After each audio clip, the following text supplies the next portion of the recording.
सुखदेव भगवान कहते हैं द्वैपायनो नारदश्च च्यवनो देवलो सितः विश्वामित्रः सदा सतानंदो भरद्वाजोत गौतमः रामास शिष्यो भगवान् वसिष्ठो गालवो भृगुः पुलस्त्यः कश्यपोत्रिश्च मार्कण्डेयो बृहस्पतिः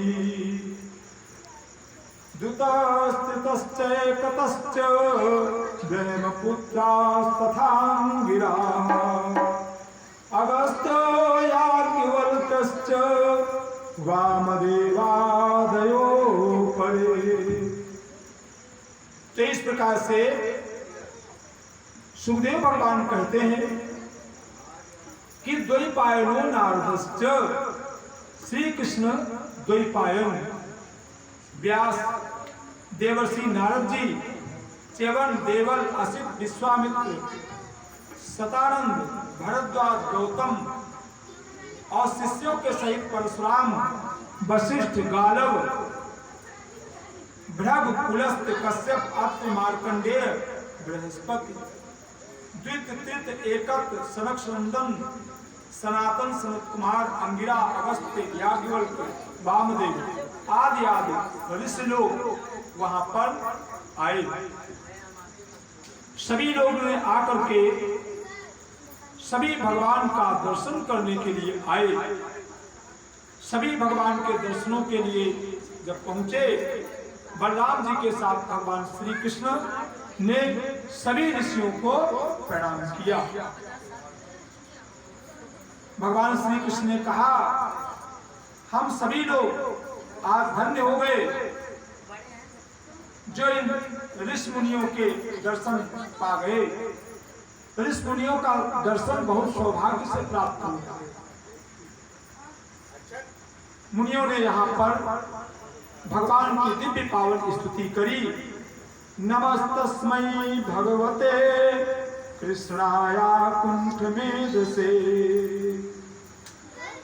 स्वयोगमायाच्छन्न महिमने परमात्मने। और यहाँ पर वसुदेव जी के पूछने पर वसुदेव जी ने मुनियों से पूछा कि गुरुदेव बताइए हमें अब क्या करना चाहिए। जब ये बात पूछी तो मुनि लोग कहते हैं मानव जीवन पा करके 3 ऋण है और 3 के तीनों ऋणों को हमें उतारना चाहिए। पहला कौन सा ऋण है? पितृ ऋण, दूसरा ऋषि ऋण, तीसरा देव ऋण। पितृ ऋण हम कैसे उतारेंगे? विवाह करके पुत्र की प्राप्ति करके हम जो पितृ ऋण है उसको उतार लेंगे। ऋषि ऋण वो कैसे उतारेंगे? वेदों का, पुराणों का, शास्त्रों का अध्ययन करके, स्वाध्याय करके हम ऋषि ऋण से मुक्त होते हैं। और तीसरा है देव ऋण। देव ऋण से हम कैसे मुक्त होते हैं? देवताओं का पूजन करके, देवताओं का हवन करके, देवताओं के लिए यज्ञ करके हम देव ऋण से मुक्त होते हैं। तो कहने लगे कि तीनों ऋणों को उतार कर जंगल में जाना चाहिए और भगवान का भजन करना चाहिए। हे वसुदेव जी, आपने पितृ ऋण, ऋषि ऋण तो उतार दिए हैं, लेकिन अभी तक आपने देव ऋण नहीं उतारा। कोई आपने ऐसी कोई यज्ञ नहीं करी।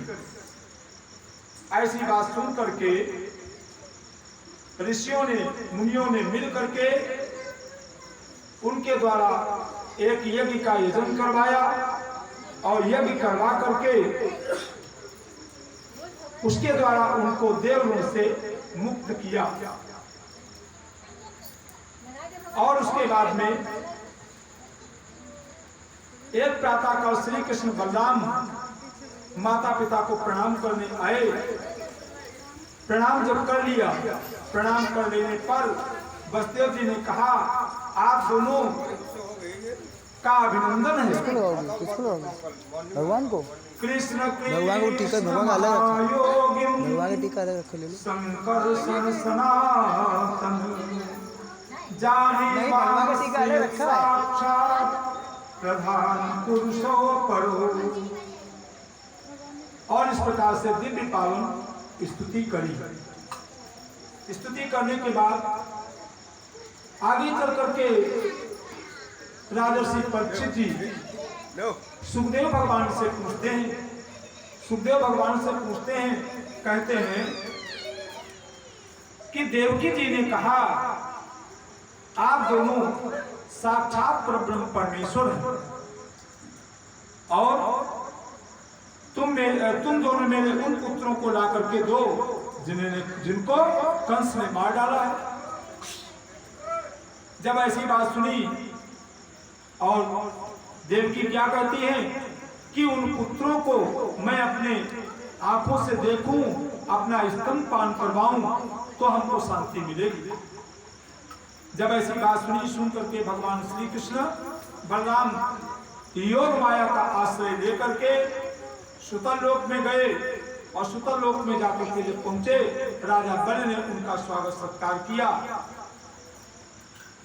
भगवान श्री कृष्ण के और उसके बाद में जो वो बालक थे उन बालकों को लेकर के आए, देवकी को दिया और देवकी ने उनको सबको स्तनपान कराया और स्तनपान करा करके उनके सिर को सूंघा।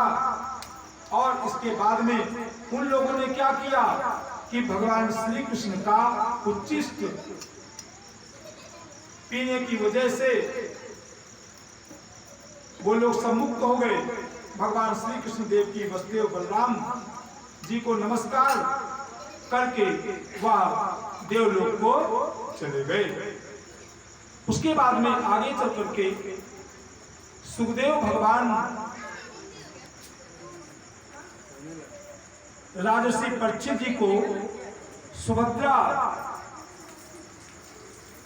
का विवाह अर्जुन के साथ में हुआ, उसके बारे में बताते हैं।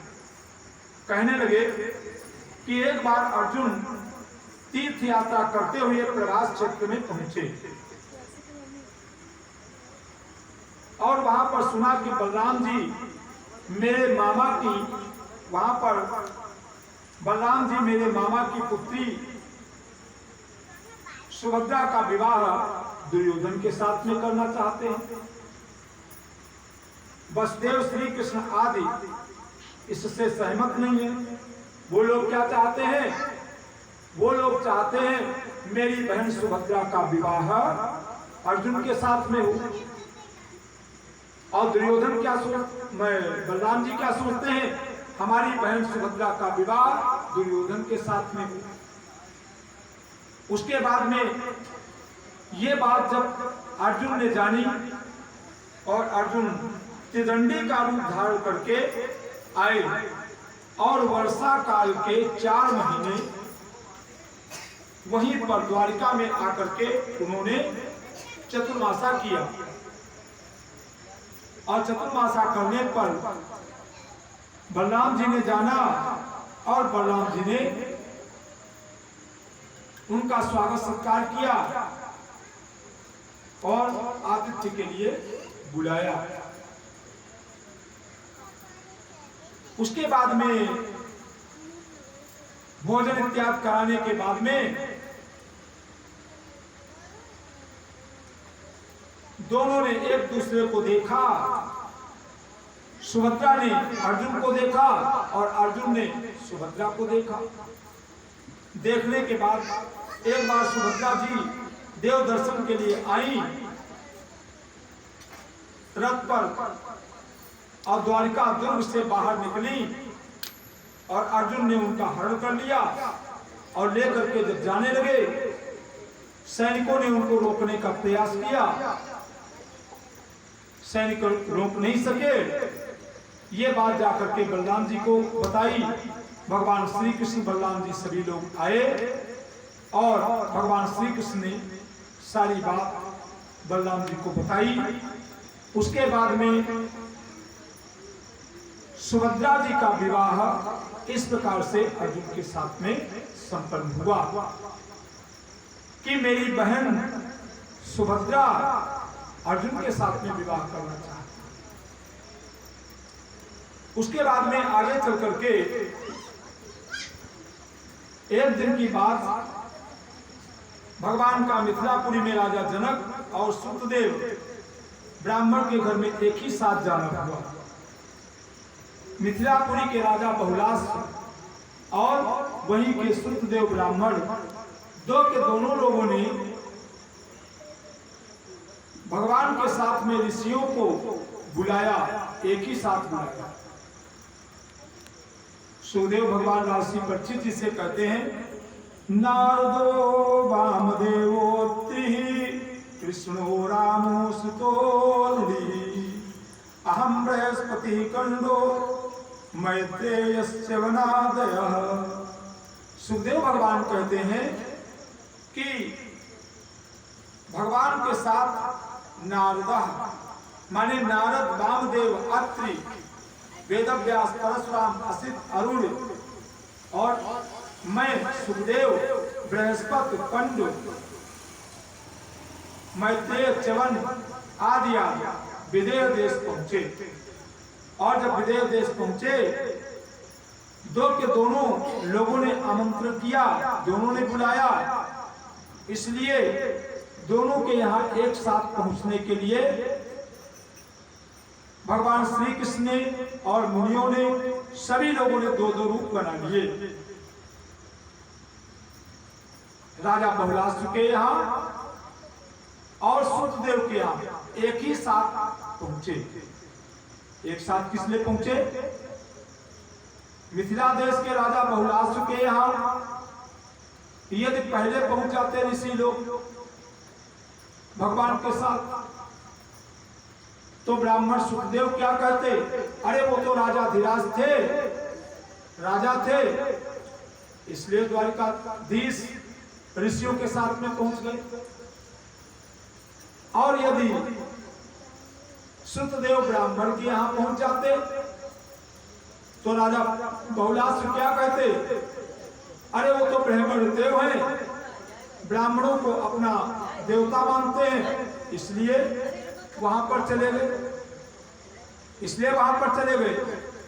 जब ऐसी बात कही, ऐसी बात सुनी, तो सुन करके जादू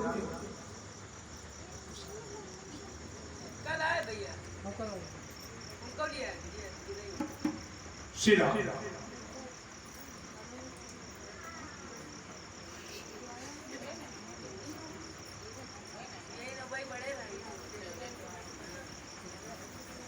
प्रेम सुनो भागवत भगवान की। अब इस प्रकार से दो के दोनों लोगों के यहाँ कहने का मौका नहीं दिया, एक ही साथ पहुंच गए। जब एक साथ पहुंच गए और पहुंच करके राजा बहुलास ने भगवान का स्वागत सत्कार किया, पूजन किया और भगवान के चरण गोद में रख करके दिव्य पावन स्तुति राजा बहुलास से करने लगे। राजो आज राजा कहते हैं, नमस्तुभ्यं भगवते कृष्णाया कुंठ मेध से नारायणाय ऋषये सुशांतम तपैसे। अब इस प्रकार से देवी पावन स्तुति किया और उधर सुतदेव ब्राह्मण क्या करते हैं, भगवान श्री कृष्ण के सुतदेव ब्राह्मण के यहाँ जब पहुंचे, सुतदेव ब्राह्मण ने देखा और उनके यहाँ तो कुछ था नहीं, कुशासनी थी। और जब भगवान को देखा, एक छोटी सी ओढ़नी, एक मोछा छोटा सा टुकड़ा लेकर के और उछल पड़े, नाचने लगे कि आज मेरे घर में भगवान आए हैं, मेरे घर में भगवान आए हैं। तो सभी ऋषियों के साथ भगवान को आसनों पे बिठाया और बिठाने के बाद में सबकी एक जैसी पूजा करी और पूजा करने के बाद स्तुति करी। भगवान ने प्रसन्न होकर के भगवान कहते हैं, भगवान श्री कृष्ण ने कहा, श्रुतदेव ब्राह्मण जगत में ब्राह्मण जन्म से ही सब प्राणियों में श्रेष्ठ हैं, और यदि वह ब्राह्मण तपस्या, विद्या, संतोष और मेरी उपासना, मेरी भक्ति से युक्त हो तो करना ही क्या है। ये भगवान ने श्रुतदेव ब्राह्मण के बारे में कहा। और श्री भगवान कहते हैं कि ब्राह्मणो जन्मना श्रेया सर्वेषां प्राणिनां इह तपसा विद्या तुष्ट्या किमुमक्कलयायुतः न ब्राह्मणान् वेदयितं रूपमेतच्चतुर्भुजं सर्ववेदमयो विप्रः सर्वदेवमयो याम्। भगवान कहते हैं श्रुतदेव ब्राह्मण से, मुझे यह अपना चतुर्भुज रूप भी ब्राह्मणों की अपेक्षा अधिक प्रिय नहीं है। न ब्राह्मणान में दैतम रूपम में तत्चतुर्भुजम, जितना हम ब्राह्मणों को मानते हैं उतना हमको अपना चतुर्भुज रूप भी पसंद नहीं है। और सर्ववेदमयो विप्र, क्योंकि ब्राह्मण सर्ववेदमय है, ब्राह्मण सर्ववेदमय है और सर्वदेवमय है हम। और कहते हैं मैं सर्वदेवमय हूं। वेद मंत्रों के द्वारा देवता बुलाए जाते हैं। देवता कैसे बुलाए जाते हैं? वेद मंत्रों के द्वारा। और वेद मंत्र कौन सुनाता है? ब्राह्मण सुनाते हैं। इसका मतलब क्या कहते हैं? सर्ववेदमयो विप्रा, ब्राह्मण जो है क्या होते हैं? सर्ववेदमयो विप्रा, ब्राह्मण वेद मंत्र बोलते हैं। इसका मतलब कि ब्राह्मणों के पास में वेद मंत्र हैं, ब्राह्मणों के अधीन वेद मंत्र और वेद मंत्रों के अधीन देवता है, वेद मंत्रों के अधीन देवता है। जैसे गणेश जी की स्तुति करना है तो गणेश जी की स्तुति का वेद मंत्र बोला जाने लगा, गणेश जी का आवाहन हुआ, गणेश जी उपस्थित हो गए। उसके बाद में श्रुतदेव ने श्री कृष्ण ब्रह्मर्षियों की एकात्म भाव से आराधना की। एकात्म भाव का मतलब सभी में, श्री कृष्ण और जो लोग उनके साथ में ऋषि आए सभी में वो भगवान विराजमान है। सबको एक जैसा मान करके दिव्य पावन उनका सबका भगवत स्वरूप के हिसाब से सबकी आराधना करी और उसके बाद में भगवत स्वरूप को प्राप्त हो गए। और राजा बहुलासुर ने भी वही गति प्राप्त कर ली। तो जैसे भक्त भगवान की भक्ति करते हैं वैसे ही भगवान भी भक्तों की भक्ति करते हैं। गीता में भगवान श्री कृष्ण ने कहा, ए यथा माम प्रपद्यन्ते तांस तथैव भजाम्यहम्, जिस प्रकार से भक्त मेरी भक्ति करते हैं उसी प्रकार से मैं अपने भक्तों की भक्ति करता हूं। उसके बाद में आगे चल करके शिव जी का संकट मोचन। एक बार सुखदेव भगवान से परीक्षित जी ने पूछा, भगवान ये बताइए, शंकर भगवान की लोग उपासना करते हैं और वो तो त्यागी है और जो चाहते हैं सो मांग लेते हैं, और भगवान श्री कृष्ण की उपासना करते हैं। विष्णु भगवान माने शंकर कैसे हैं? लक्ष्मी की उपासना से भोग, माने जो शंकर है वो त्यागी की उपासना से भोग, और विष्णु जो है वो लक्ष्मी पद की उपासना से त्याग कैसे मिलता है, ये हम जानना चाहते हैं।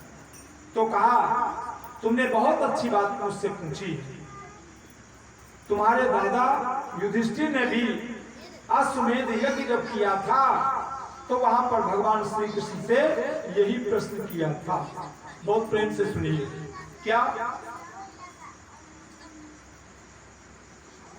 एक भगवान श्री कृष्ण की उपासना कोई करे, भगवान श्री कृष्ण की कोई उपासना करे तो उपासना करने पर भगवान श्री कृष्ण क्या करते हैं, ये बात भगवान श्री कृष्ण बताते हैं। किससे बताते हैं? राजा युधिष्ठिर जी से बताया कि राजन, जिस पर मैं कृपा करता हूं उसका पहले धन हर लेता हूं। भगवान श्री कृष्ण ने कहा कि राजन, मेरी जो उपासना करता है सबसे पहले मैं उसके धन का हरण कर लेता हूं, और तब उसके सगे संबंधी उसे क्या कर देते हैं? छोड़ देते हैं। किस लिए छोड़ देते हैं? सभी नाते रिश्ते किससे हैं? धन से है।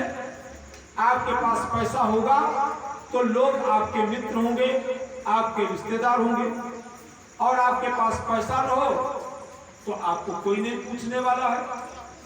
तो भगवान कहते हैं सबसे पहले मैं क्या करता हूं, मेरी कोई उपासना करता है तो सबसे पहले मैं उसके धन का हरण करता हूं, और धन का हरण करने पर लोग उसको छोड़ देते हैं। उसके बाद में फिर मैं क्या करता हूं, वो कोई भी उद्योग करता है तो उसके उद्योगों को मैं निष्फल कर देता हूं। कोई व्यापार करता है उसका व्यापार में चलने नहीं देता। एक व्यापार किया वो ठप हो गया, दूसरा उसने चालू किया वो भी बंद हो गया, तीसरा चालू किया वो भी बंद हो गया। उसके व्यापारों को मैं चलने नहीं देता, और बार बार विफल होने से जब उसका बार बार व्यापार विफल हो जाता है तो क्या करता है वो, उसको उस धन से अरुचि हो जाती है। वो धन से मन को विरक्त कर लेता है, मन को हटा लेता है, और उसे दुख रूप समझ करके उस धन को वो छोड़ देता है। जब छोड़ देता है तब मैं क्या करता हूं, तब मैं उस पर अहेतुक कृपा की वर्षा करता हूं, और उसको परम सूक्ष्म अनंत सच्चिदानंद स्वरूप ब्रह्म की प्राप्ति हो जाती है। तब मैं उसे अपना स्वरूप प्रदान कर देता हूं। ये बात है।